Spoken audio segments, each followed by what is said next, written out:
balagira ddala ekigendo batuukako ne bamussa waggulu ku ntuumu y'enku ne bamwokya yenna n'asirika ne babalaga nti mulabye ekigendo batuukako senga temwegaana Kristo mwattu abaana tebeegaana.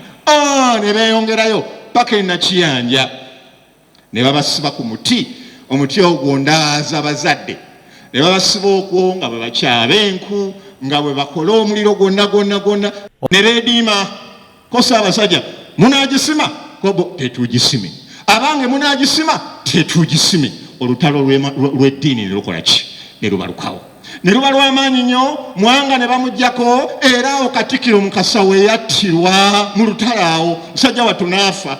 Bw'afa bakwata omulambo gwe kubanga yatta omukago ne Ssaabasajja bakutwala e Kasubi mu masiro, amasiro ga Ssaabasajja Muteesa ow'olubereberye, bamuziika omwo kubanga yatta omukago Mulangira.